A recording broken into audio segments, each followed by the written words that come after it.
celestial city of Eridu had always been a place of order and light, where the will of the gods was law and the cosmos was governed with an iron hand. But now, a heavy pall hung over its gleaming spires, a darkness that seemed to seep into the very stones of the city.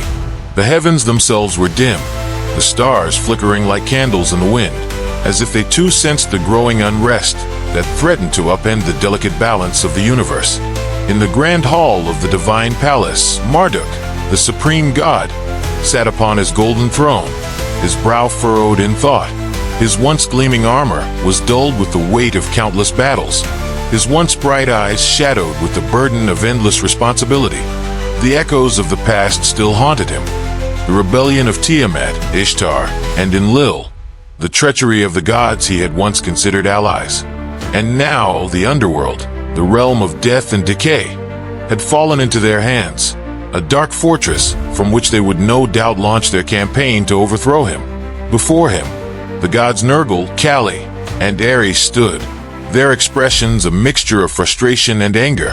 They had fought valiantly to defend their realm, but they had been driven back, their strength no match for the combined might of the rebel gods. They had come to Marduk now, not as conquerors, but as supplicants, seeking his aid to retake what had been lost. Nergal, the god of the underworld, stepped forward, his eyes burning with a cold, unyielding resolve. "Marduk," he began, his voice a deep rumble that resonated through the hall. "The underworld has fallen. Tiamat, Ishtar, and Enlil have taken what is mine, what is ours. We fought with all our strength, but we were overwhelmed. We come to you now, not in defeat, but in a request for reinforcements. With your help, we can reclaim the underworld and restore the balance that has been lost." Kali, the goddess of destruction, stood beside him, her dark eyes filled with a simmering rage. "They have taken what is ours," she hissed, her voice a low, dangerous whisper. "They have turned the underworld into a fortress, a place of chaos and darkness. We cannot allow them to hold it, Marduk. We must strike back before they gather more power." Ares, the god of war, clenched his fists, his knuckles white with the force of his anger. "This is not just about the underworld," he growled, his voice filled with the fire of battle. "This is about the future of the cosmos. If Tiamat, Ishtar, and Enlil are allowed to continue their rebellion, they will tear the universe apart. We must stop them, and we must do it now." Marduk listened to their pleas in silence, his gaze distant, as if his thoughts were far away. He had always been the supreme ruler, the one who held the cosmos in balance. But now, for the first time, he felt the weight of that responsibility pressing down on him like a mountain. The universe was vast, its forces complex and ever-changing, and for all his power, he sometimes felt as though he was merely a pawn in a game too vast for even a god to comprehend.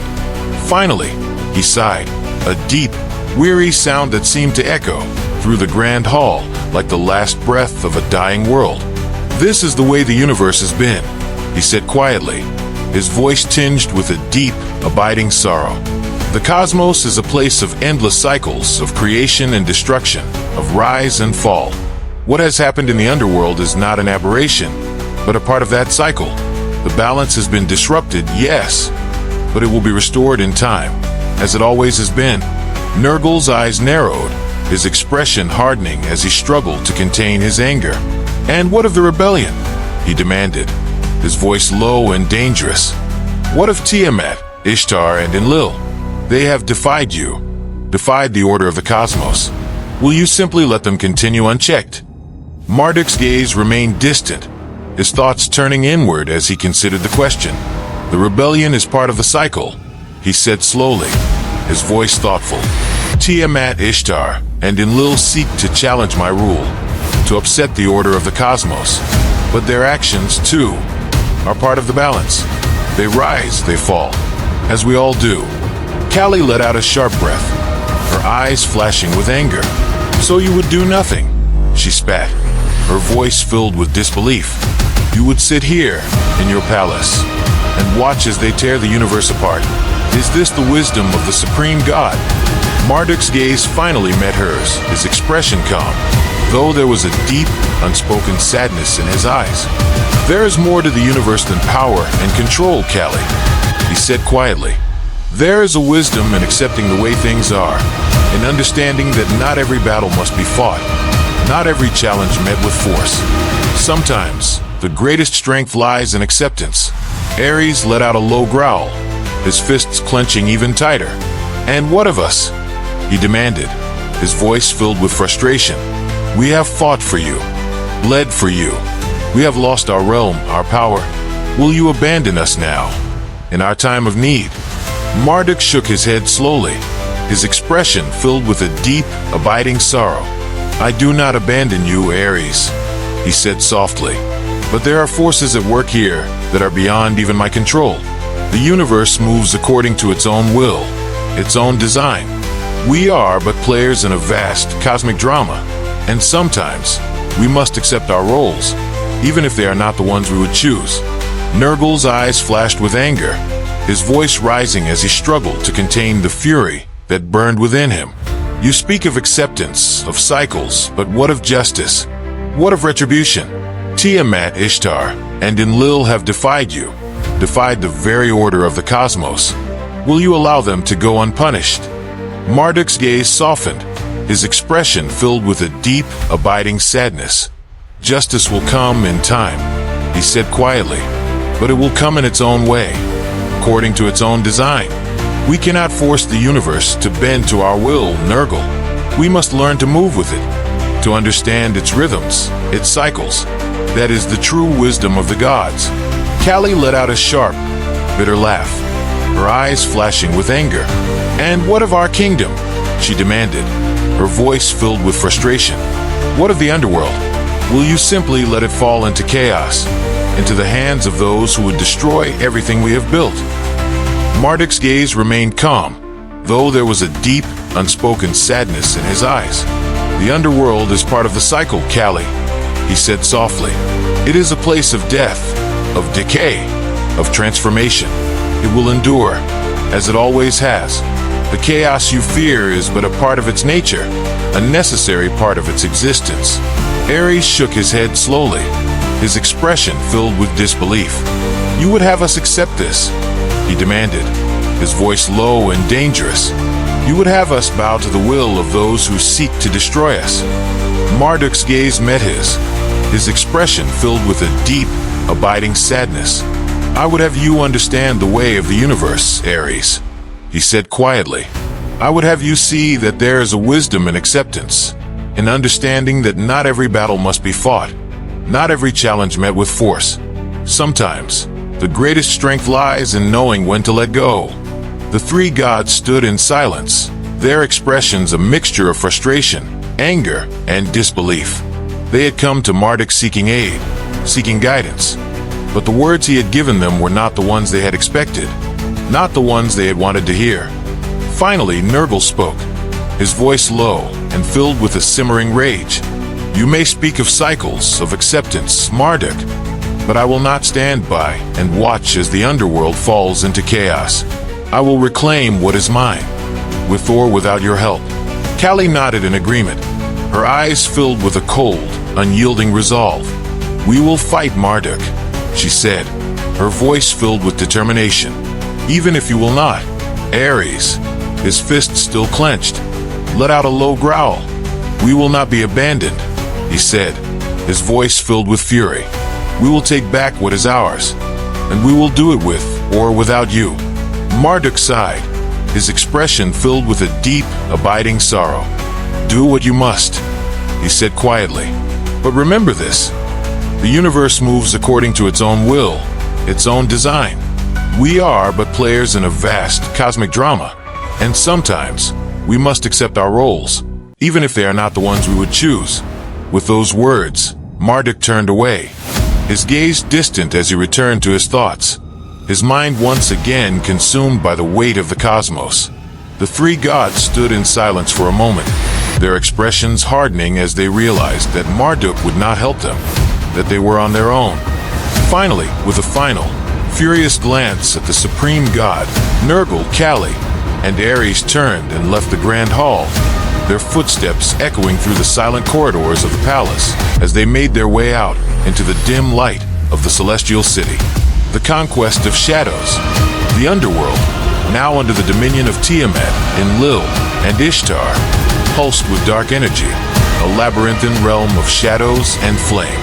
The once desolate halls, now teeming with the power of the three gods, had become a place where darkness thrived, and the whispers of the dead filled the air with an ominous melody.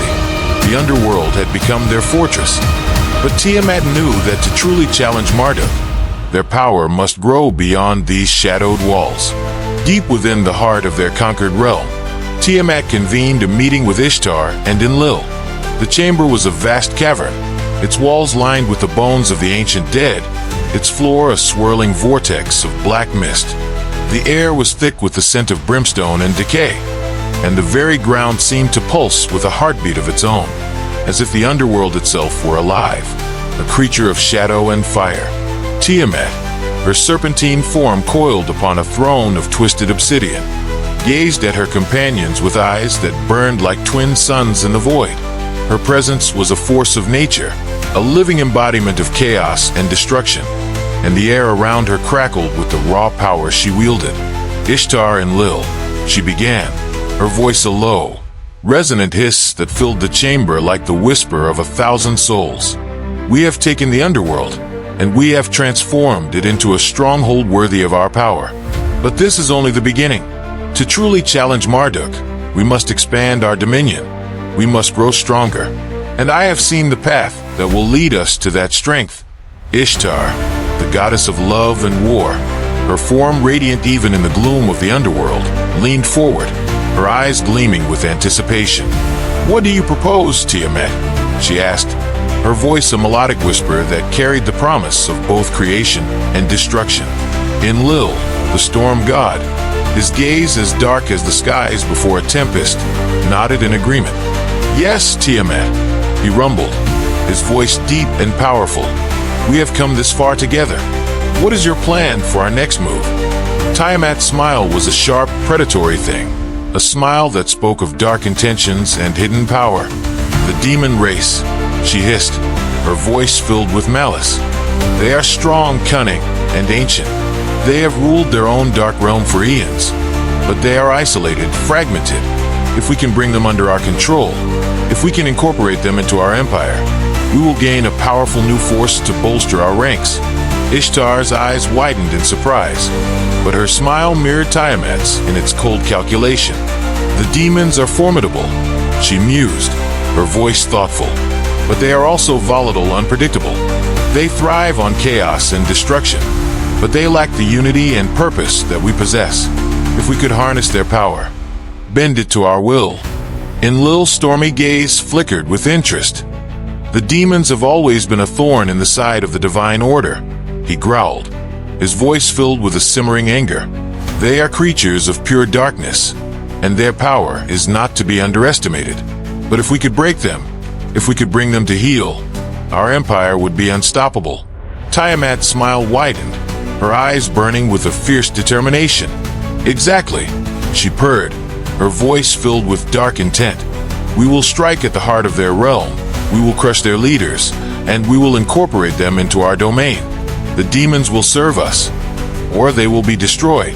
Ishtar and Enlil exchanged a glance, their expressions hardening as they realized the enormity of what Tiamat proposed. The demons were a race born of darkness, creatures that had never bowed to any power, not even to the gods. To conquer them would be a feat of unparalleled magnitude, but the rewards would be great. "I am with you, Tiamat," Ishtar said, her voice filled with resolve. "We will bring the demons to their knees, and they will serve us, just as the underworld does now." Enlil nodded, his expression grim but determined. "Let us prepare for war," he said, his voice filled with the thunder of a coming storm. "The demons will fall, and our empire will rise." The demonic council, in the deepest, darkest reaches of the demon realm, a place where even the shadows feared to tread, the demon lords gathered in council. Their meeting place was a vast, cavernous hall, its walls carved from black stone, its ceiling lost in the darkness above. The air was thick with the stench of sulfur and blood, and the ground beneath their feet was slick with the ichor of countless battles.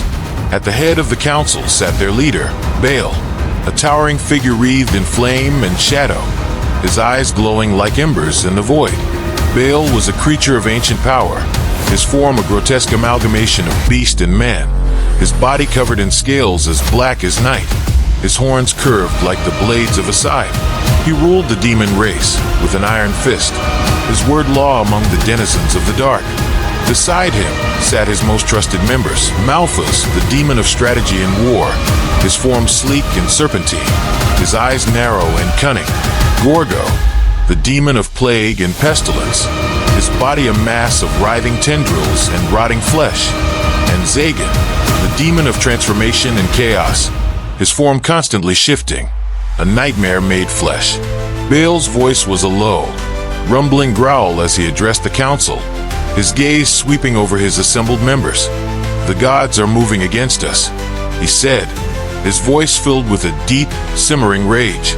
"Tiamat, Ishtar, and Enlil have conquered the underworld, and now they turn their eyes towards our realm. They seek to bring us under their control, to make us their servants. But we are demons, born of the darkness, and we bow to no one." Malphas hissed in agreement, his eyes gleaming with a predatory light. "The gods have always sought to control us, to bend us to their will," he snarled, his voice filled with venom. "But we are not like the other races. We are chaos incarnate, and we will not be tamed." Gorgo let out a wet, gurgling laugh, his tendrils writhing as he spoke. "Let them come," he rasped, his voice a sickly wheeze. "We will spread our plague among them, rot their flesh, and devour their souls. The gods will learn to fear the darkness." Zagan's form shifted, his body warping and twisting as he spoke. "We are the children of chaos," he whispered, his voice a dissonant melody that seemed to echo from the very walls of the chamber. "And chaos cannot be contained. The gods may come for us, but they will find only their doom." Baal's gaze darkened, his eyes burning with a fierce, unyielding resolve. "We will meet the gods in battle," he growled, his voice a low, menacing rumble. "And we will show them the true power of the demon race. They seek to conquer us, to incorporate us into their empire. But they will find that the darkness is not so easily tamed." The confrontation. The armies of the gods and the demons met on the desolate plains at the border of the demon realm, a place where the very ground was scorched black by the fires of countless battles. The sky above was a swirling mass of dark clouds, shot through with the occasional flash of crimson lightning, and the air was thick with the acrid stench of sulfur and blood. Tiamat, her serpentine form coiled like a living storm, led the forces of the gods, her eyes blazing with a fierce determination. Beside her stood Ishtar, radiant even in the gloom, her sword glowing with an inner fire that promised death to any who opposed her. Enlil stood on her other side, his stormy gaze fixed on the demon horde before them, his spear of lightning crackling with barely restrained energy. Across the battlefield, Baal and his members stood at the head of the demon army, their forms wreathed in shadow and flame. The demons were a nightmarish sight, a horde of twisted, monstrous creatures, their bodies warped and twisted by the dark energies that had birthed them. They moved with a savage grace, their eyes gleaming with a malevolent hunger, their claws and fangs eager for the taste of divine flesh. Tiamat's voice was a low, resonant hiss as she addressed the demon lord, her gaze fixed on Baal with a cold, predatory intent. "Baal," she called out, her voice echoing across the battlefield. "You stand before the might of the gods, yet you persist in your defiance. Join us, and you will be granted power beyond your wildest dreams. Resist, and you will be destroyed." Baal's laughter was a deep, rumbling growl that sent a shiver through the ranks of the demon army. "You seek to conquer us, Tiamat," he growled, his voice filled with scorn. "But you know nothing of the darkness that we wield. We are not like the other races. We are demons, born of chaos, and we will not bow to your will." Ishtar stepped forward, her sword held high, its blade gleaming with a fierce light that seemed to cut through the very darkness of the demon realm. "The time for words is over, Baal," she said, her voice filled with a cold, steely resolve. We will bring you to heal, or we will end you here and now. The choice is yours. Baal's eyes narrowed, his gaze burning with a fierce, unyielding rage. Then let it be war, he snarled, his voice a low, menacing growl. We will meet you in battle, gods, and we will show you the true power of the demon race. With a roar that shook the very ground beneath their feet, the two armies charged at each other, the forces of the gods and the demons colliding in a cataclysmic clash that sent shockwaves rippling through the battlefield. The air was filled with the sound of clashing weapons, the roar of battle, and the screams of the dying. Tiamat moved through the chaos like a living storm, her form shifting and writhing as she struck at the demons with a fury that seemed to tear the very fabric of reality itself. Her coils lashed out, crushing demons beneath their weight, while her jaw snapped, tearing through flesh and bone with ease. She was a force of nature, a creature of chaos and destruction, and the demons fell before her like wheat before the scythe. Ishtar fought with a grace that belied the ferocity of her attacks, her sword flashing through the air as she cut down demon after demon, her movements a deadly ballet of death and destruction. She was radiant, a beacon of light in the darkness, and the demons shrank back before her, their twisted forms no match for the divine power she wielded. Enlil was a storm incarnate, his spear of lightning flashing through the air as he struck at the demon horde, his power a tempest that tore through their ranks with a fury that left nothing in its wake. He moved with the speed of the wind, his strikes precise and deadly, and the demons fell before him like leaves in a hurricane. The fall of the demon race. At first, the battle raged evenly, the forces of the gods and the demons locked in a struggle that seemed to have no end. The demons fought with a savage fury, their bodies fueled by the dark energies of their realm, while the gods moved with a grace and power that spoke of their divine nature. But as the battle wore on, it became clear that the tide was turning in favor of the gods. The demons, for all their strength and ferocity, were no match for the combined might of Tiamat, Ishtar, and Enlil. The ground beneath their feet was littered with the bodies of the fallen, the air thick with the stench of blood and death, and still the gods pressed their advantage, driving the demons back with a relentless assault. Baal, his body battered and bruised, fought with all the strength he had left, his claws and fangs tearing through the ranks of the gods' forces. But even he could feel the weight of the battle pressing down on him, the knowledge that they were losing, that the demons were being crushed beneath the power of the gods. Malphas, his serpentine form coiled in a defensive stance, hissed in frustration as he watched the demon horde falter. "We cannot hold them," he snarled, his voice filled with a cold, calculating anger. "The gods are too strong. We must retreat, regroup, or we will be destroyed." Gorgo, his tendrils writhing in agitation, let out a wet, gurgling laugh. "Retreat? There is nowhere to retreat to," he rasped, his voice filled with a sickly wheeze. "This is our realm, our home. If we fall here, we fall for good." Zagan, his form shifting and warping as he fought, let out a snarl of frustration.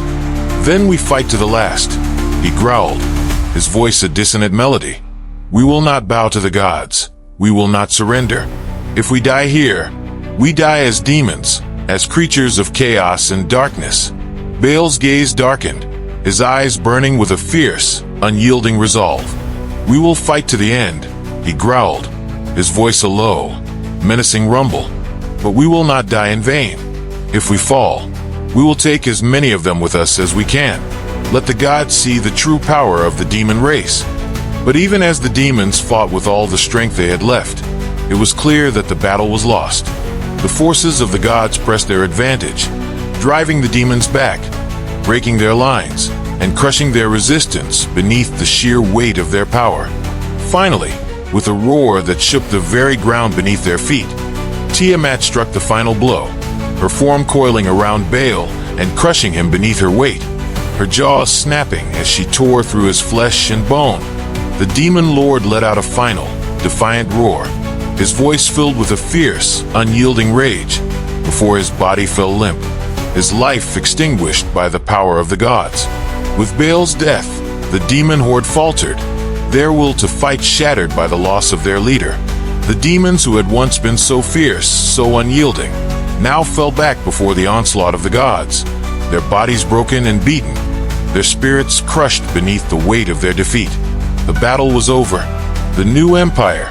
The battlefield was silent, the air thick with the stench of blood and death, the ground littered with the bodies of the fallen. The once mighty demon horde was broken, their leaders slain, their will to fight shattered by the overwhelming power of the gods.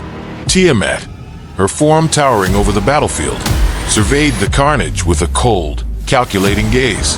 Her eyes burned with a fierce, unyielding resolve, her mind already turning to the next phase of their plan. The demon race had been defeated, their realm conquered, and now they would be incorporated into the empire she, Ishtar, and Enlil had forged. Ishtar, her sword still glowing with the light of battle, approached Tiamat, her expression a mixture of satisfaction and anticipation. "The demons are broken," she said, her voice filled with a cold, steely resolve. "Their realm is ours, and their power will be a valuable addition to our empire." Enlil, his stormy gaze still crackling with residual energy, nodded in agreement. "We have taken their realm, but we must ensure that they remain under our control," he growled, his voice filled with a simmering anger. "The demons are creatures of chaos, and they will not easily submit to our rule. We must be vigilant." Tiamat's smile was a sharp, predatory thing, a smile that spoke of dark intentions and hidden power. "We will break them," she hissed, her voice filled with malice. "We will bend them to our will, or we will destroy them. The demon race will serve us, and our empire will grow stronger with every realm we conquer." Ishtar nodded, her expression hardening as she considered the task ahead. "We will need to establish our rule here, to ensure that the demons do not rise against us," she said, her voice filled with determination. "But once they are brought to heel, they will be a powerful force in our army." Enlil's gaze darkened, his eyes burning with a fierce, unyielding resolve. "Let the demons see the true power of the gods," he growled, his voice a low, menacing rumble. "Let them know that we are their masters now." And so, the demon race was incorporated into the empire of Tiamat, Ishtar, and Enlil, their realm a new addition to the dark kingdom they had forged. The demons, once proud and unyielding, now served the gods who had conquered them, their power harnessed to further the ambitions of their new masters. The underworld, once a place of death and despair, now throbbed with a new energy, a power born of the combined forces of the gods and the demons. The shadows deepened, the flames burned brighter, and the darkness that had once been Nurgle's domain now stretched further, reaching out into the void, hungry for more. Tiamat, Ishtar, and Enlil stood together at the edge of their new empire, their eyes fixed on the distant horizon. They had conquered the underworld, they had crushed the demon race, and now they would turn their gaze to the heavens. The storm was gathering, and soon it would break upon the cosmos with a fury that had not been seen since the dawn of creation. And when it did, the universe would tremble before the might of their dark empire. In the silence of the demon realm, the shadows whispered of what was to come, their voices filled with a dark anticipation. The cosmos would be remade, and the age of Tiamat, Ishtar, and Enlil would begin.